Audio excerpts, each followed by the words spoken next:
A seed must crack open to grow. Clouds must burst to release rain. In the natural world, the act of breaking serves as the starting point for creation. We rarely apply this logic to ourselves.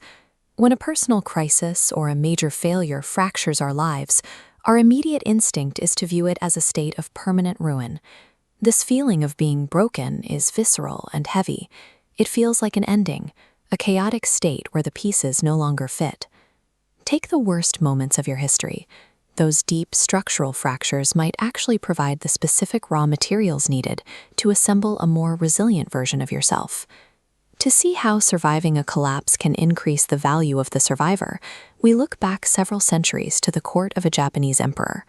For 500 years, a single porcelain bowl remained flawless. Passed down through a continuous lineage, generation after generation used it during royal dinners.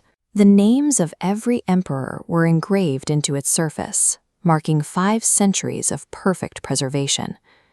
That streak of perfection ended one morning when a young servant preparing a meal made a single careless movement. The heirloom slipped from his hands. The porcelain hit the floor and shattered into distinct pieces. The servant froze, his hands shaking as he stared at the fragments. He had just erased 500 years of history in a fraction of a second. He stood there imagining the coming punishment, assuming his life was effectively over. Terrified, he gathered the broken pieces and carried them into the emperor's chamber to confess. The emperor did not react with anger. Instead of ordering a punishment, he walked toward the servant and led him out of the palace to find a solution. He took the pieces to a master artisan, a practitioner of an ancient technique called Kintsugi, or golden repair. In this workshop, the attitude toward damage was different. The artisans didn't see the shattered bowl as waste to be replaced. They used a lacquer mixed with real liquid gold. Instead of trying to hide the cracks and restore the bowl to its original, unbroken state, the artisan used the gold to highlight every fracture. When finished, the cracks glowed like veins of gold. The fractures now defined its aesthetic. The emperor noted the shift in worth. Before, it was valuable for its history. Now, it was valuable because it had survived the break. To the rest of the court, the emperor explained that the servant hadn't ruined the heirloom.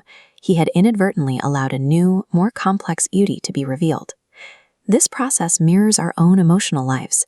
We all encounter forces that cause us to break: heartbreak, failure, loss, and isolation. We often treat these experiences as something to be hidden, as if a history of struggle makes us less capable or less whole. The Kintsugi philosophy suggests the opposite. The gold in a human life is the resilience developed while navigating a crisis. Facing a struggle is what actively reshapes the character. Your struggles become your strength. Your visible scars become the primary evidence of your survival. If you feel like you are falling apart right now, remember that this is an intermediate step. This pressure is the mechanism that produces a wiser, more durable version of yourself. You have the agency to treat your own history with the same care as a master artisan. By owning your scars rather than hiding them, you transform a moment of breakage into your own personal masterpiece.